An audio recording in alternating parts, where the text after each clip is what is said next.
أعوذ بالله من الشيطان الرجيم. بسم الله الرحمن الرحيم. يا أيها الذين آمنوا لا تتخذوا عدوي وعدوكم أولياء تلقون إليهم بالمودة وقد كفروا بما جاءكم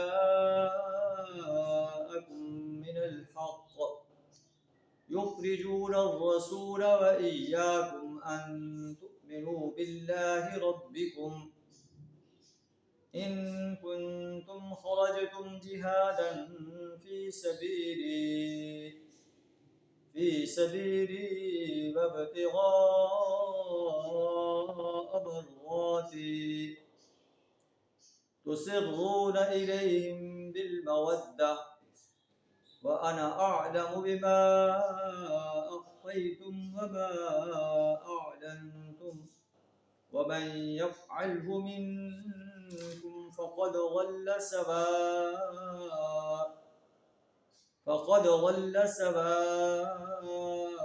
السبيل. صدق اللہ العظیم. سورہ الممتحنہ کی پہلی آیت آپ کے سامنے تلاوت کی ہے. سورہ الممتحنہ مدنی صورت ہے. مدنی صورتوں کے اندر زندگی کے مختلف شعبوں کے بارے میں رہنمائی دی گئی. یہ صورت سورہ حدیبیہ اور فتح مکہ کے درمیان نازل ہوئی. اس میں ایک واقعہ بیان فرمایا گیا ہے کہ نبی صلی اللہ علیہ وسلم نے اپنے کچھ صحابہ کرام کو بتایا کہ میں مکہ پر حملہ کرنے والا ہوں اور اس انداز سے مکہ پر حملہ آور ہونے والے ہیں کہ مکہ والوں کو خبر بھی نہ ہو. حضرت حاتب بن ابی بلتہ رضی اللہ تعالیٰ عنہ بدری صحابی ہیں. وہ جو ہے بڑے مخلص مسلمان تھے. ان کے اہل و عیال جو ہے وہ مکہ میں رہتے تھے.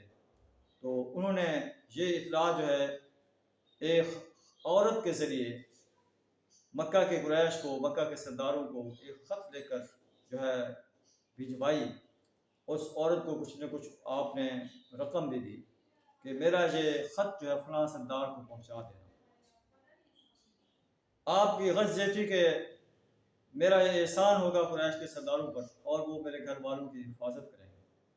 اللہ نے نبی صلی اللہ علیہ وسلم کو بتا دیا کہ حاتم بن ابی بلتہ نے رضی اللہ تعالیٰ عنہ نے آپ کے اس راز کو افشا کرنے کی کوشش کی ہے اور ایک عورت کو خط دے کر جو ہے اسے بھیجا ہے.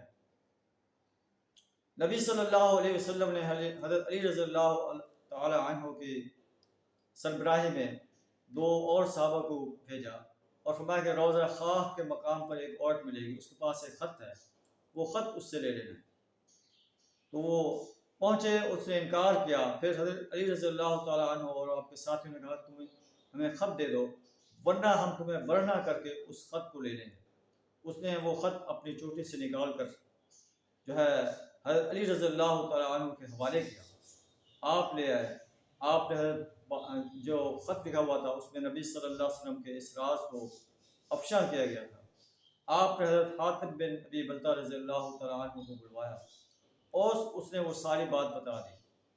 حضرت عمر رضی اللہ تعالیٰ عنہ نے کہا کہ مجھے اجازت دیجیے میں اس منافق کی گردن جو ہے کاٹ کے رکھ دوں. نبی صلی اللہ علیہ وسلم نے فرمایا کہ یہ بدری صحابی ہے، اس نے سچ بولا ہے. ہو سکتا ہے کہ اللہ نے بدری صحابیوں کو کہا ہو کہ اس کے بعد تم جو عمل چاہو کرو، میں نے تمہیں معاف کر دیا. تو اس میں یہ اہم واقعہ بیان فرمایا گیا. اس کو الممتحنہ اس لیے کہتے ہیں کہ اہل ایمان کی خواتین یا جو بھی خواتین مکہ سے مدینہ جو ہے وہ آئیں، ان کا امتحان لو.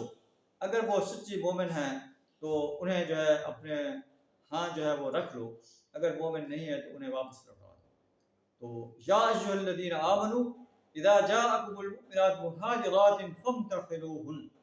تو فامتحنوہن سے جو ہے اسے ممتحنہ قرار جو نام دیا گیا ہے کہ ان عورتوں کا امتحان ہو.